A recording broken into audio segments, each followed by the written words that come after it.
아침에 카톡으로 긴 문자 한 통이 들어왔습니다. 무슨 내용인가 보니까 이런 내용이었습니다. 귀하께서 주문하신 나이 한 살은 주문량이 폭주하여 배송이 며칠 지연되고 있음을 송구스럽게 생각하오니 이 점 너그럽게 양해 바랍니다. 늦어도 2019년 1월 1일 12시까지는 정확히 배달되도록 하겠습니다. 반품 또한 되지 않으며 본인을 추적할 수 있는 고성능 칩이 내장되어서 끝까지 배달됨을 알려드립니다. 집안에 없는 척 시침이 떼고 주무시던 간에 외국 여행을 가실지라도 교회 가서 기도할지라도 반드시 주인을 찾아가는 시스템으로 되어 있습니다. 택배료는 무료이며 추가 주문은 불가합니다. 흰머리와 눈가의 주름살 및 뱃살은 사은품으로 함께 배달됨을 알려드립니다. 대리수령, 양도수령, 절대 불가 상품임을 알려드립니다. 송구영신 전문회사. 이렇게 배달이 왔습니다. 지금 12시 2분이니까 이미 여러분들 인생 통장에 나이 한 살이 다 들어온 줄로 생각이 됩니다. 이렇듯 한 해가 지나가고 또 나이 한 살을 더 먹는 순간입니다. 서로 옆에 있는 분들과 반갑게 인사 나누시길 바랍니다. 뭐라고 인사하느냐 하면은 불평 없이 한 살 더 드시고 새해 하나님의 복 많이 받으세요. 자, 인사 나누겠습니다. 불평 없이 한 살 더 드시고 새해 하나님의 복 많이 받으세요.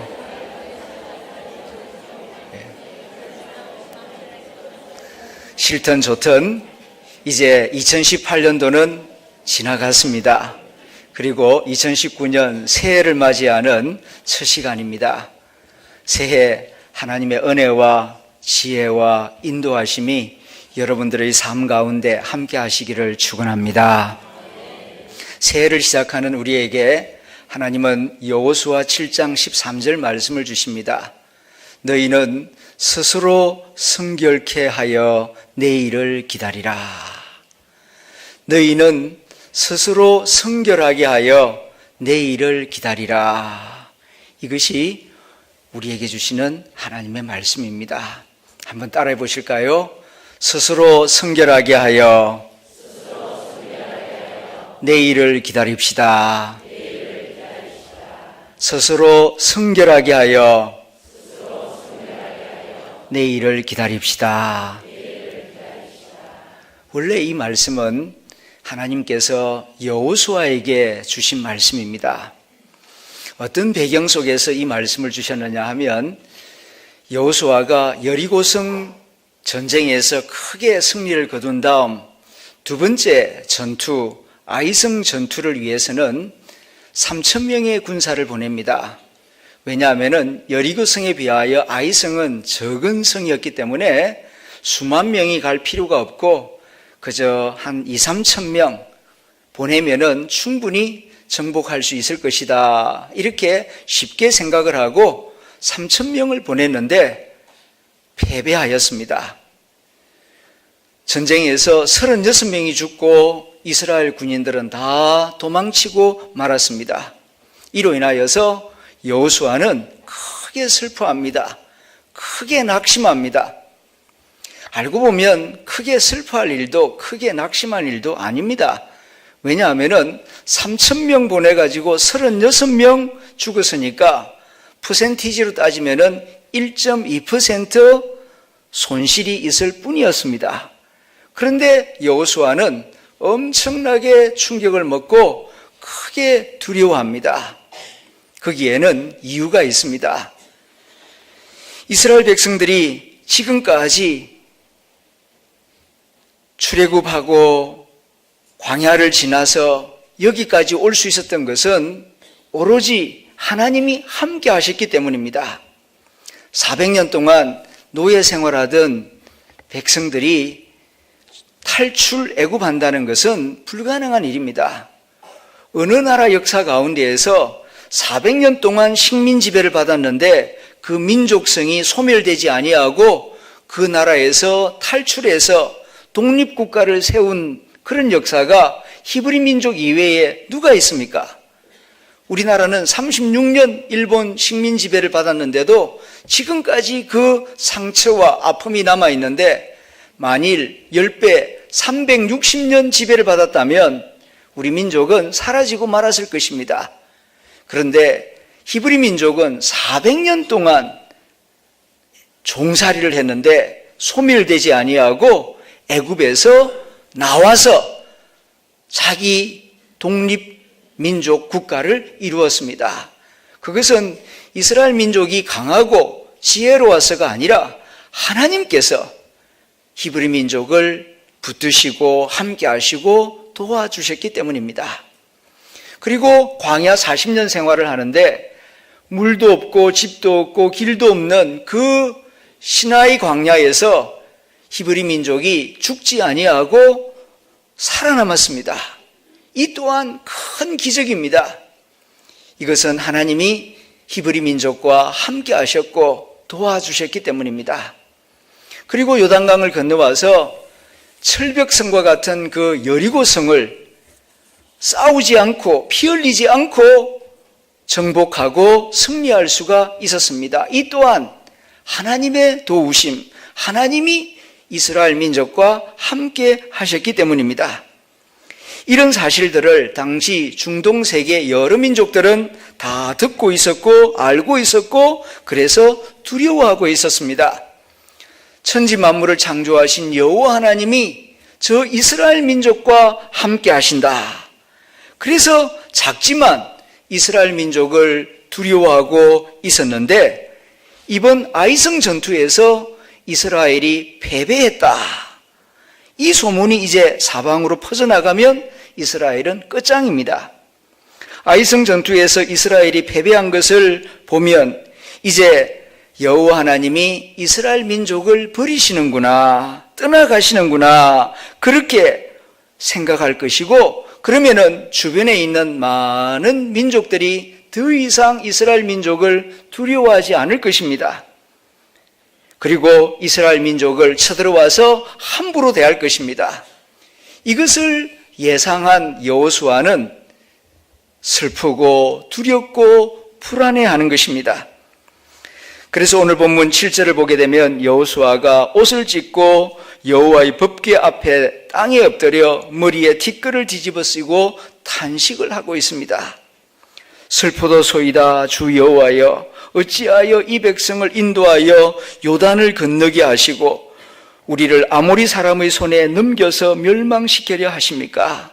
우리가 요단 저쪽 저 요르단 쪽에서 차라리 살았으면 더 좋았을 것을 아쉽습니다 하며 하나님 앞에 불평 아닌 불평을 쏟으면서 슬퍼하고 있는 것입니다. 이럴 때에 하나님께서 대답하십니다. 10절에 있는 말씀입니다. 일어나라 어찌하여 이렇게 엎드렸느냐. 일어나라. 땅에 엎드려 있지 말고 일어나라 말씀하십니다. 여러분 좌절과 실패 거기에도 우리에게 주시는 하나님의 말씀이 있습니다. 우리가 좌절과 실패에 직면하게 될 때에는 하나님이 우리에게 요구하시는 바가 있다 하는 것을 깨달아야 할 것입니다. 우연한 일은 없습니다. 모든 일 가운데에는 하나님의 섭리가 있고 하나님의 경륜이 있고 우리에게 주시는 메시지가 있는 것입니다. 그것을 들을 줄 아는 영적인 사람이 될 수 있기를 기원합니다. 한때 야구 투수였고 전설적인 야구 감독이었던 선동열 감독이 남긴 명언 가운데 이런 말이 있습니다. 야구 경기를 하다 보면 불가사의한 승리는 들어있지만 불가사의한 실패는 존재하지 않는다. 그런 유명한 말을 남겼습니다. 성공하고 승리하는 데에는 운이 따르는 경우가 들어있어요. 내 노력만으로 반드시 승리하는 것은 아닙니다. 하나님의 축복이 있고 흔히 하는 말로 행운이 따라서 승리하는 경우도 있습니다. 그러나 실패할 때에는 반드시 거기에 원인이 있습니다. 나의 책임이 있고 잘못 선택한 부분이 있습니다. 그것을 찾아내어서 고치지 아니하면은 똑같은 부끄러움을 반복할 수밖에 없을 것입니다. 사실 알고 보면 성공도 실패도 우연은 없습니다. 반드시 거기에 원인이 있습니다. 실패했을 경우 원인을 찾아 제거하지 아니하면은 새로운 내일을 얻을 수가 없을 것입니다. 그래서 하나님께서 말씀하십니다. 그렇게 땅에 엎드려 있지만 말고 일어나라. 그리고 스스로 성결케 하여 내일을 기다리라. 말씀을 주십니다. 스스로 성결케 하여 내일을 기다리라. 이 말씀을 우리 가슴 깊이 새기면서 새해를 출발해야 하겠습니다. 이 말씀을 깊이 생각해 보면 세 가지로 나누어 볼 수 있습니다. 첫째는 기다리라. 기다리라 하나님이 말씀하십니다. 기다리라 하는 말씀은 하나님을 바라보라, 하나님을 주목하라 그런 뜻입니다. 네 마음대로 하려고 하지 말고 세상 소리에 이리저리 끌려다니지 말고 하나님을 주목하고 하나님 뜻을 기다리고 하나님의 때를 기다리는 사람이 되어라 그런 뜻입니다. 왜 그렇습니까? 내 인생이 내 것이 아니기 때문입니다. 내 인생 내 것이다. 사춘기 아이들은 철부지 같은 소리를 하는데 그렇지 않습니다. 내 인생 내 거 아니에요. 내 뜻대로 할 수 있는 것 아닙니다. 한번 생각해 보십시오. 내가 태어날 때 내 마음대로 태어난 것입니까? 떠날 때는 내 마음대로 떠날 수 있는 것입니까? 시작도 끝도 내 손 안에 있지를 않아요. 그분 손 안에 있습니다. 이것을 생각하고 보면은 내 인생 내 거 아니라는 것 자명해지지 않습니까? 그렇다면은 어떻게 살아야 할 것입니까? 나를 이 땅에 보내시고 그리고 마지막 날 나를 부르실 창조주 하나님, 그분의 뜻을 생각하며 기다리는 시간을 가져야 합니다. 세상 풍조를 따라서 내 욕심을 따라서 살려고 해서는 안 되고 나를 이 땅에 태어나게 하시고 마지막 날 나를 부르실 그분의 뜻은 무엇인가? 이것을 생각하며 살아라 하는 그런 뜻입니다. 인생은 계절과 날씨에 따라서 농부가 농사를 짓듯이 기다림과 인내와 때에 맞는 작은 최선으로 이루어지는 것입니다. 이것을 기억하고 하나님의 때를 기다릴 줄 아는 사람이 되어야 할 것입니다. 기분대로 마음대로 판단하고 행동하지 마십시오. 내 인생의 주인이 하나님이심을 고백하며 대신 조용히 하나님의 뜻을 기다리십시오.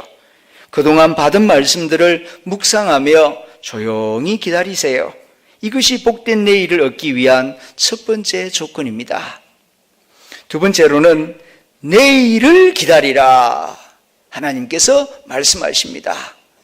내일을 기다리라 하는 이 말씀 속에는 약속이 담겨져 있고 부탁이 담겨져 있습니다.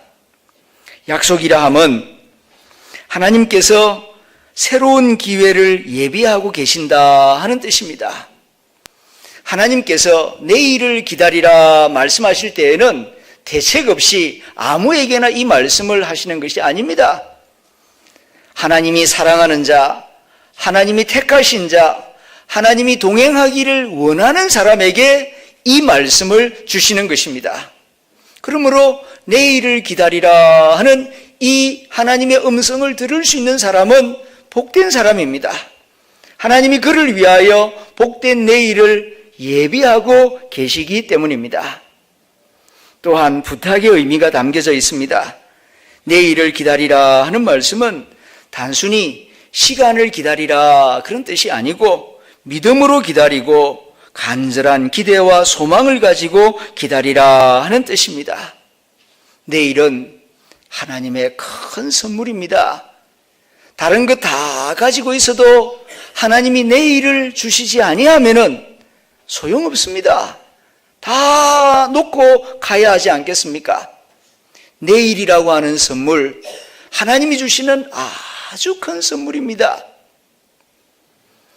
한때 지구의 절반을 통치하였던 대영 제국의 여왕 엘리자베스가 연세가 높아서 임종하게 되었을 때에 캔터베리 대주교가 와서 임종을 지켜봅니다.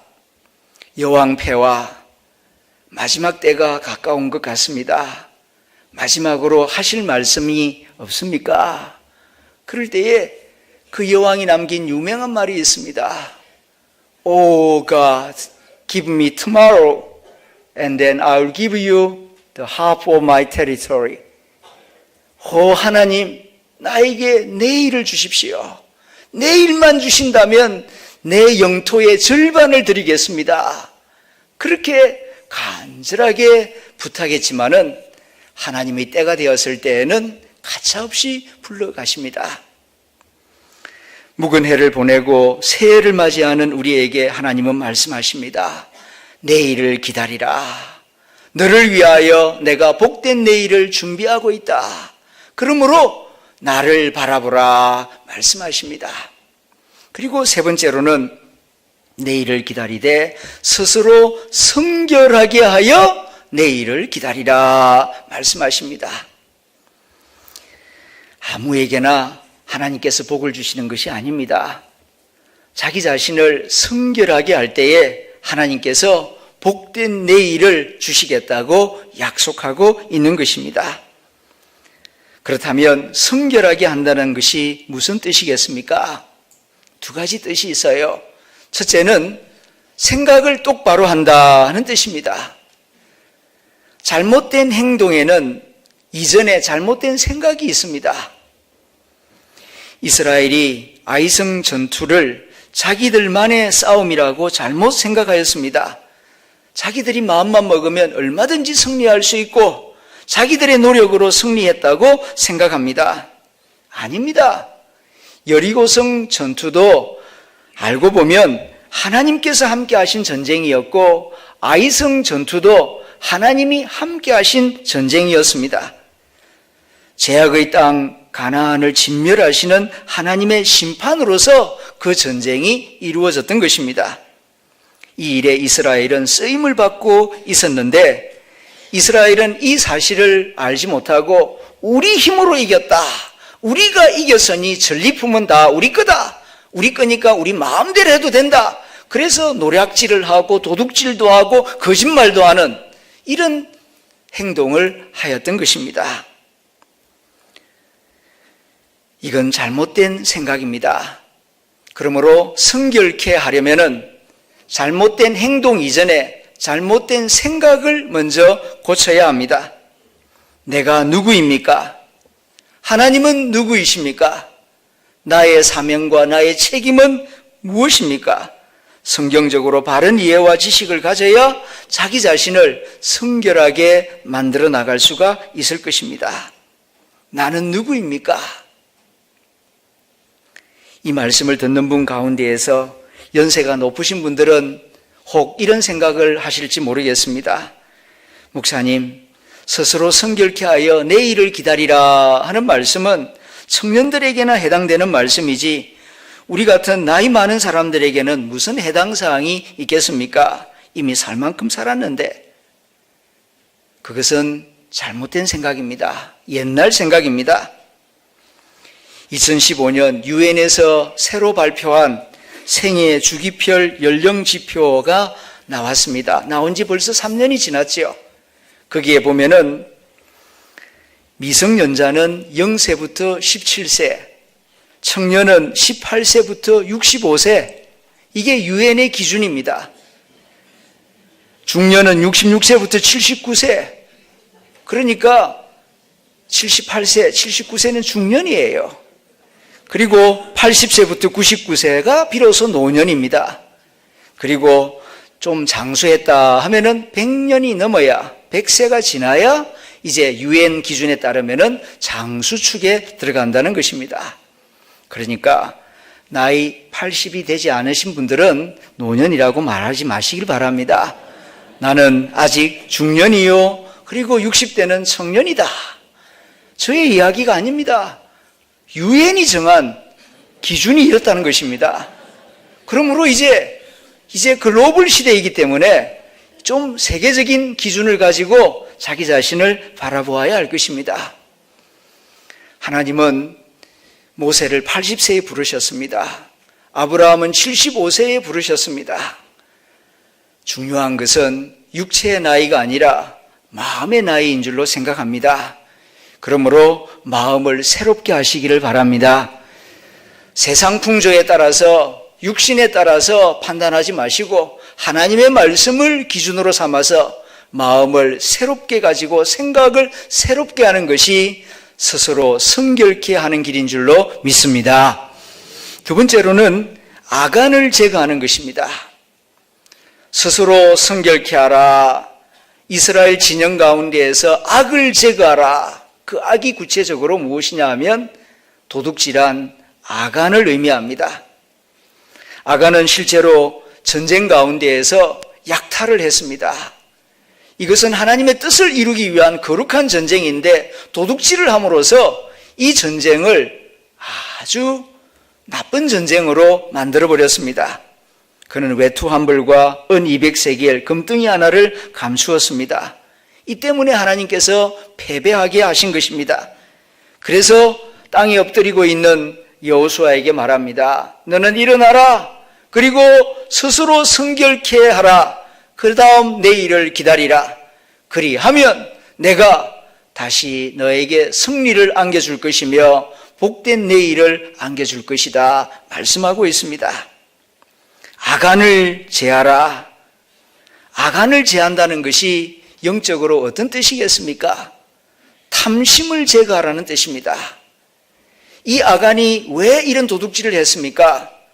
그가 여호수아 앞에 고백한 대로 금덩이 하나를 보고 탐이 나서 취하였나이다. 금덩이를 보고 탐심 때문에 물불을 가리지를 않았습니다. 제대로 보지도 못하고 듣지도 못하고 어리석은 행동을 한 거예요. 탐심에 사로잡히면은 보이는 것이 없습니다. 들리는 것이 없습니다. 탐심의 노예가 되면은 어리석은 사람이 되고 마는 것입니다. 그래서 주님께서 말씀하십니다. 아간을 제하듯이 내 마음속에서 탐심, 이기심을 제하여라. 그리할 때에 너희 몸과 마음이 성결하여질 것이고 네가 성결하여질 때에 나 여호와가 너와 동행할 것이다 약속하고 있는 것입니다. 성경의 역사를 보게 되면 스스로 자기 자신을 성결하게 지킴으로 복된 내일을 얻은 인물이 있습니다. 요셉입니다. 어느 누구보다도 많은 고난을 당하고 억울한 일도 많이 당하였지만 그는 그런 억울한 일과 고난 가운데에서 누구를 원망하거나 불평하거나 세상과 타협하지 않았습니다. 항상 하나님을 바라보면서 자기 스스로를 거룩하게 지키려고 무던히 애를 썼고 항상 하나님을 주목하며 내일을 기다렸습니다. 그리할 때 하나님께서 요셉의 앞길에 빛을 비추어 주시고 때가 되었을 때에 애굽의 총리가 되게 하여 수많은 생명을 구원하는 복의 통로가 되게 하셨습니다. 또한 역사 가운데에도 그런 인물이 있습니다. 자기 자신을 성결하게 하여 내일을 기다린 믿음의 사람이 있습니다. 그는 초등학교조차 제대로 나오지 못할 만큼 정규적인 교육을 받지 못했습니다. 22살 때에 처음으로 사업을 시작했습니다마는 보기 좋게 실패합니다. 23살에는 주의회에 출마하였습니다마는 낙선합니다. 24살 때에는 또 사업에 손을 댔지만 이 사업에 마저 실패합니다. 27살 때에는 신경쇠약과 정신분열증으로 시달림을 받기도 합니다. 다시 29살 때에 의회 의장직에 도전하지만 낙선하고 맙니다. 31살 때에는 대통령 선거위원회에 도전했다가 낙선하고 34살 때에는 국회의원에 나갔다가 낙선합니다. 37살에는 처음으로 국회의원에 당선이 되었으나 39살 때 또 낙선하였습니다. 46살 때에는 상원의원으로 출마했다가 낙선하였고 47살 때에는 부통령으로 출마했다가 낙선합니다. 49살 때에는 또다시 상원의원에 나섰다가 낙선하고 참으로 대단한 실패의 경력을 가지게 됩니다. 이만하면은 절망하지 않겠습니까? 그러나 그는 낙심하지 않습니다. 또다시 도전합니다. 그리하여 51살 때에 대통령으로 출마해서 당선했습니다. 바로 그 사람이 아브라함 링컨입니다. 미국의 16대 대통령. 성공은 하루아침에 이루어지는 것이 아닙니다. 많은 낙선과 실패를 거듭한 끝에 그는 미국의 대통령이 된 것입니다. 그렇게 많은 고난과 실패 가운데에서도 그가 좌절하지 않고 그리고 더러운 일에 몸을 담그지 않고 자기 자신을 끝까지 거룩하게 지키면서 내일을 기다릴 수 있었던 이유는 어머니가 물려준 손때 묻은 성경책 때문이었습니다. 어릴 적부터 어머니의 무릎에서 듣고 배운 그 성경 말씀으로 자기 마음을 가득 채웠고 그리고 낙심될 때마다 그는 어머니가 밑줄을 그어준 그 성경 구절, 하나님을 사랑하는 자, 그 뜻대로 부르심을 입은 자들에게는 모든 것이 합력하여 선을 이루느니라. 이 말씀을 마음에 새기고 어떤 고난과 좌절이 있어도 절망하지 아니하고 그리고 자기 자신을 더럽히지 아니하고 오뚜기처럼 다시 일어나 자기 자신을 깨끗하게 하며 기도하며 내일을 기다린 끝에 51살 그 많은 실패와 낙선 끝에 미국의 대통령이 되었고 그리고 그 많은 기다림 속에서 그는 성숙한 믿음의 인격을 갖추어서 미국 역사 가운데 가장 위대한 대통령이 되었고 남북 통일을 이루었고 노예를 해방시켰고 위대한 미국의 발판을 놓을 수가 있었던 것입니다. 스스로 성결하게 하여 내일을 기다리라. 이 말씀을 주신 분은 전능하신 하나님이십니다. 하나님을 믿는 마음으로 이 말씀을 굳게 믿고 새해 2019년도에는 우리 자신을 성결하게 지켜나가므로 하나님이 쓰시기에 합당한 삶과 인격과 또한 여러분들의 여생이 될 수 있기를 기원합니다. 이 약속의 말씀을 굳게 믿고 더 이상 과거의 실패에 매이지 마시기를 바랍니다.